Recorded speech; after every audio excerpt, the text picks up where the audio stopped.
agree to stop the war after your meeting on Friday? Yes, they will. Yeah. What will the consequences There will be be? consequences. Sanctions, tariffs? There will be, I don't have to say, there will be very severe consequences, yes. The biggest issue concerning the world, and that's the Alaska summit, Friday, day after tomorrow, between President Donald Trump and Russian President Vladimir Putin. This is going to be an historic summit. And of course, NATO and the European Union are already lining up behind Ukraine saying, don't give anything away. Like, it's Donald Trump can't give anything away. It's not his to give away. But I think this is Donald Trump's last chance to continue to say that it's a Biden's war, not mine, and that I'm a peace president. I was elected to negotiate peace around the world, not start foreign wars. MAGA was all about getting the United States extricated from foreign wars. Stop spending tens, hundreds of billions of dollars destroying other countries around the world and having U.S. servicemen and women killed in combat for what? Because none of these wars have turned out well. In every case, whether it's Afghanistan, or Iraq, or Syria, the situation is worse now than it was before the United States got involved. As I've said repeatedly over the years, I used to justify and approve of every U.S. war because I thought either they were fighting communism or they were fighting for truth, justice, and the American way. And I finally realized one day, in many cases, they were fighting to keep the military-industrial establishment rich. And that's exactly what's happened. Let's listen to Donald Trump talk about this coming summit. So this is really a feel-out meeting, a little bit. And President Putin invited me to get involved. He wants to get involved. I believe he wants to get it over with. Now, I've said that a few times, and I've been disappointed because I'd have like a great call with him, and then missiles would be lobbed into Kiev or some other place, and you'd have 60 people laying on a road dying. I said, that's cold, that's cold. But it's a violent war. 5,000 to 7,000 people a week are dying. And you know, there's nobody from here. They're all Russian and Ukrainian people, and some people from the cities, much smaller number, but still, those missiles do damage and they kill a lot of people, but mostly soldiers. And of course, you know, rhinos like Lindsey Graham, senator from South Carolina, Republican in name only, senator from South Carolina, said, hey, that's the great thing about this war, is it's just Ukrainians dying. Oh, we just supply the weapons. Ukrainians can do all the dying.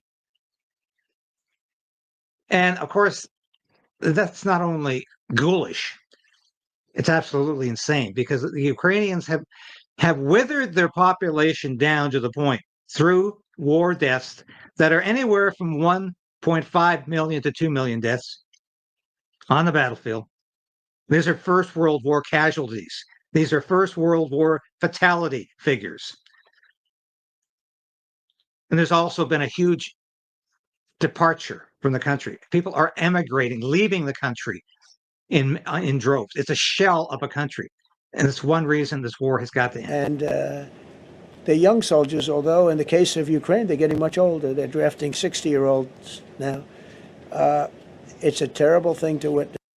65-year-olds and 16-year-olds and people with Down syndrome. When a country has to draft people off the street, and that's how they Shanghai them, like the Royal Navy used to do. They Shanghai people off the street, stuff them in the trucks, put them in uniform, and put them in the front line, and they're probably dead within 24 hours. No training, nothing. It's insane. And if you don't think this war is a farce, think about that. Volodymyr Zelensky, President Zelensky of Ukraine, is a dictator. He's corrupt.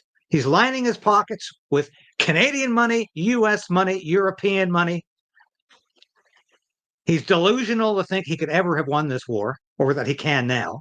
He's delusional to think this is about freedom in Ukraine because he's a dictator who's imprisoned his political enemies, attacked the Christian churches, and leads the most corrupt state in Europe. And no country can sacrifice its teenagers and its old men and somehow suggest it's doing this for freedom. Yes, and I think I have an obligation. Look, this is Joe Biden's war. This is not my war. I made a deal with NATO a month ago. You covered it very accurately, actually. We don't pay anything anymore. You know, we're not paying anything. They are buying things from us, and NATO is paying us. I got it raised from 2% of GDP to 5%.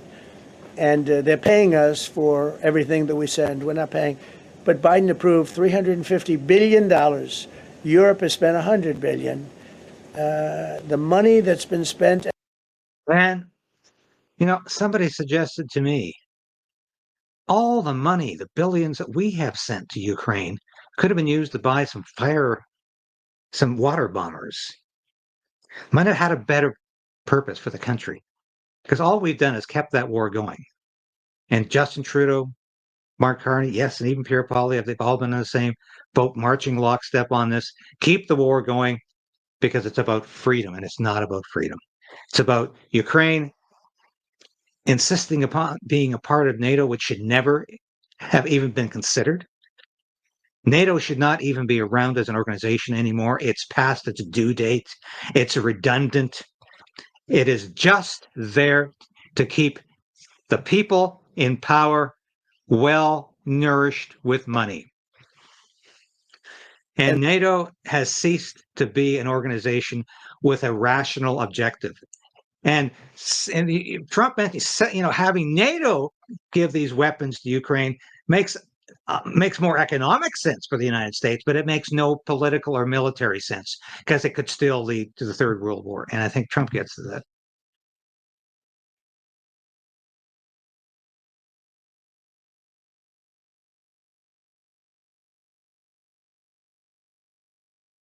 It's a violent war. 5,000 to 7,000 people a week are dying.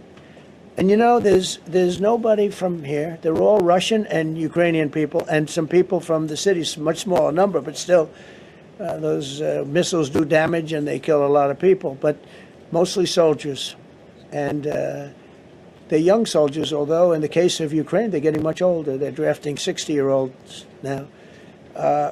It's a terrible thing to witness, and I think I have an obligation. Look, this is Joe Biden's war. This is not my war. I made a deal with NATO a month ago. You covered it very accurately, actually. We don't pay anything anymore. You know, we're not paying anything. They are buying things from us, and NATO is paying us. I got it raised from 2% of GDP to 5%. And they're paying us for everything that we send. We're not paying. But Biden approved $350 billion. Europe has spent $100 billion. The money that's been spent and the death is incredible. It's the worst thing that's happened, by far the worst that's happened since World War II. So I'm going in to speak to Vladimir Putin, and I'm going to be telling him, you got to end this war. You got to end it. And he wasn't going to mess with me. This war would have never happened. You know, we had a discussion about it one time, and we never had that discussion again. Would have never happened. And when the election was rigged, and then Biden took office, which was barely took office, the auto pen took office, bad things started happening. Bad things, stupid things were said. And it ended up in a war. And you know, and I don't believe this will happen anymore because I have that pretty well covered. This could end up in a third world war. This could have been a third world war. I don't think that's going to happen now. That's probably the most important thing Trump says here. And by the way, whether Trump has been president or not, unless Trump had come down on NATO and said, Ukraine will not become a member of NATO, and we have to enunciate it. Yes, he could have stopped this from becoming a war. That's what broke the camel's back, was NATO's insistence that Ukraine become a member. After NATO had promised the imploding Soviet Union not 1 inch eastward. And of course, they broke that promise very quickly after and started expanding throughout Eastern Europe, to literally planning to expand to the doorstep of Russia. And of course, that was unacceptable. Just as it was unacceptable for the Soviet Union to have missiles in Cuba in 1962. That was unacceptable. It was unacceptable to make Ukraine a member of NATO so it could be a place for NATO missiles. And Donald Trump might have been able to stop this war before it started if he had come down hard and fast on that. But what he says about the Third World War, yes, we are 89 seconds away from midnight on the doomsday clock. I looked this up yesterday. That is a much shorter period of time than it was in 1962, where it was over 2 minutes in 1962. Actually, I think it was 5 minutes to midnight. But in 1962, at the height of the Cuban Missile Crisis,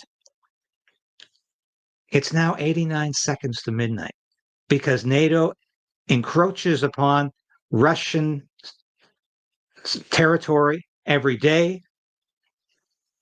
And this could easily become a nuclear conflict if the wrong order is issued, if there's confusion, if somebody does something not exactly as they were told to do. If NATO sends troops into Russia, this could easily become a third world war. And I think that's why, as flawed as Donald Trump is and what he's saying here, he's right, because at least he cares about not making this into a third world war. Joe Biden talked about it a couple of times, but obviously wasn't all there. But the American administration, the UK administration under Keir Starmer, the French administration under President Emmanuel Macron, they are insane to suggest, well, if the US gives up on Ukraine, we're going to invade Russia. The UK has more admirals and battleships, more horses than tanks, an air force that can't fly because half of its planes are not operational. And it is in no position to fight Russia any more than France is. And the people of Europe don't want a nuclear war or even a war with Russia. And I'm sick of the mainstream media trumpeting the propaganda of the militarists and the military industrial establishment who want this war because it's going to mean more money in their coffers. It does every time. That's what wars are all about. In the end, most of them are about people making money off of killing people en masse. It's certainly been about that ever since industrialized warfare came into being. You could say that began with the U.S. Civil War, but it became tremendously dominant during the Great War of 1914-1918. That was an industrialized conflict that made billions of dollars for people selling armaments.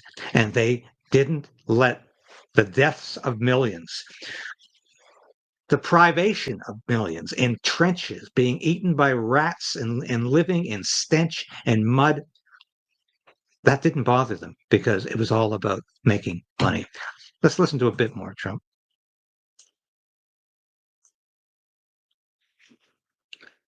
Sorry, Henry. But I thought it was very respectful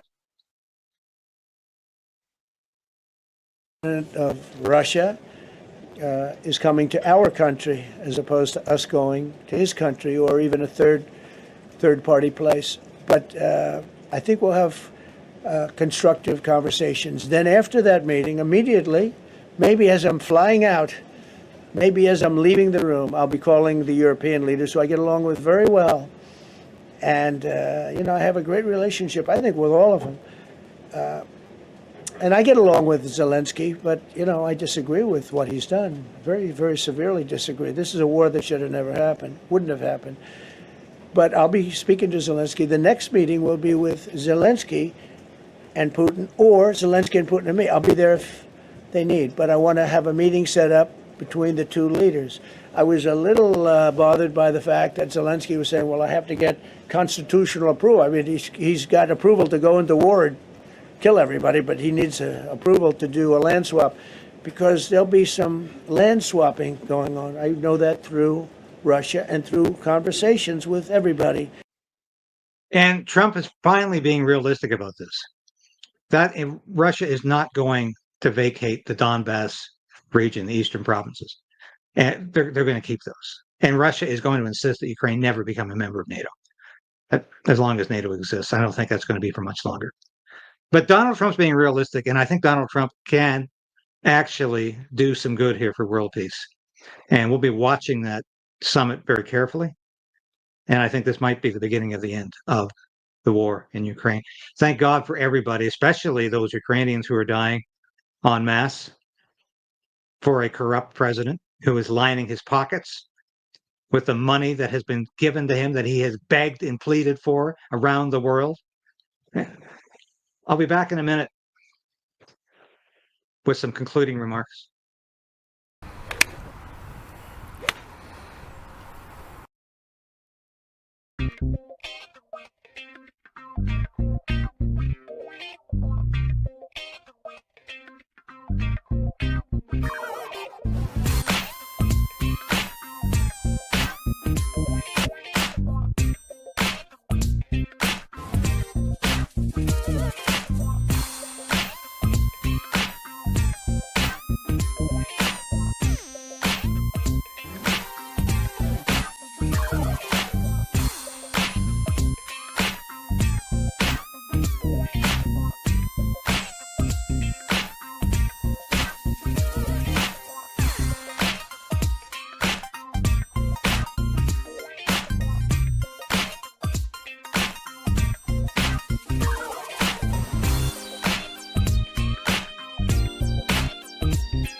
Yes, join me tomorrow. I'll have on Marty Moore of the Justice Center for Constitutional Freedoms.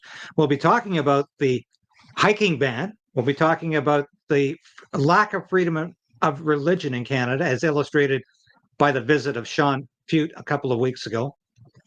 And we'll be talking about how mired the Canadian government has become in minutia that takes away, that steals our freedom. On Friday, I've got the parents of Josh Alexander. You might remember Josh. He's the guy that got kicked out of an Ottawa school for opposing their transgender bathroom policy. His parents have both lost their jobs because they refused to participate in Pride Month. Unbelievable. They'll be Josh Alexander's dad will be on the show, and I'm hoping his mom can come as well. But his dad will be here at the very least. Going to be a fascinating interview. And I'm having trouble with my mouse today. Thank you so much, folks, for joining me today. This has been David Krayden broadcasting to you live from our nation's capital in Ottawa. Always a pleasure to have you on board. I'll be back again tomorrow. Godspeed to all of you. God bless this country, and we'll see you again tomorrow.